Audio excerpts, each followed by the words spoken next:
আজ পশ্চিমবঙ্গ বিধানসভায় উল্লেখ পর্বে সম্মানীয় অধ্যক্ষ স্যারের মাধ্যমে রাজ্যের স্বাস্থ্যমন্ত্রী তথা মুখ্যমন্ত্রীর দৃষ্টি আকর্ষণ করলাম যে হসপিটালগুলোতে display board, digital display board এবং ওয়েবসাইট এবং সাথে সাথে রেফারের ক্ষেত্রে আধুনিক প্রযুক্তি নিয়ে আসার জন্য। কারণ আমরা দেখেছি রোগীকে ভর্তি করার ক্ষেত্রে সবথেকে বেশি সমস্যা হয় যখন রেফার করে জেলা হসপিটালগুলো থেকে যখন শহরের দিকে যায়, বেড নাই, এ নাই, ত্যান নাই করতে করতে সারা রাত অনেকে ঘুরতে হয় রোগীকে নিয়ে, বা 10,000 20,000 টাকা তাদেরকে দিয়ে বেড পেতে হয়। এই বিষয়টা নিয়ে আমরা দেখেছিলাম মুখ্যমন্ত্রীও কিন্তু ক্ষোভ প্রকাশ করেছেন দালাল রাজ বন্ধ করার জন্য।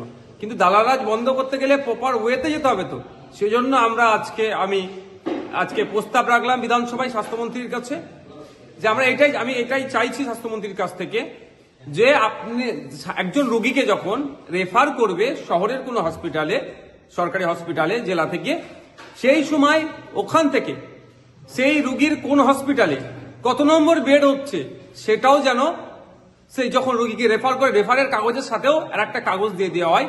ফলে রোগী তাহলে কি হবে, সেখানে গিয়ে ভর্তি হয়ে যাবে এবং তৎক্ষণিক সে সিটটা পেয়ে যাবে। আমি উদাহরণস্বরূপ যদি বলি, আমাদের চুচুড়া ইমামবাড়া হসপিটাল থেকে কেউ কোনো একজন রোগীকে কলকাতায় রেফার করছে, কলকাতা কোথায় রেফার করবে, সে হসপিটালটা কোথায়, ওখানেই রোগীর হাতে যেন, রোগীর পরিবারের হাতে যেন কাগজ তুলে দেওয়া হয় যে SSKM, PG, RG কর, NRS যেখানে এবং কত নম্বর বেড সেটাও যেন তুলে দেওয়া হয়। আর ডিজিটাল ডিসপ্লে বোর্ডের কথা এই জন্যই বলা হয়েছে, বলছি এই জন্যই যে রোগীর পরিবার বাইরে বা তৎক্ষণিক ডাইরেক্ট কোনো হসপিটাল থেকে কেউ নিয়ে না গিয়ে ডাইরেক্ট হয়তো ওখানেই কলকাতার শহরের কোনো হসপিটালে যাচ্ছে, সেখানে গিয়ে অনেক সময় বেড পায় না, বেড আছে কি না নাই, কটা বেডের মধ্যে কটা বেড খালি আছে, ডিজিটাল ডিসপ্লে বোর্ড লাগিয়ে দিলে ওটা ধরা যাবে। ফলে তাদের রোগীগুলোর সাথে কেউ অনৈতিক কাজ করতে পারবে না। তবে এইগুলোর এতও প্রয়োজন হতো না। আমি বিগত দিনে যে প্রস্তাবটা দিয়েছিলাম, আমি রাজ্য সরকারের কাছে প্রস্তাব রেখেছিলাম প্রতিটা জেলায় একটা করে ওই PG হসপিটাল, NRS এর মতো, RG করার মতো উন্নত মানের একটা প্রতি জেলা একটা করে হসপিটাল করা হোক।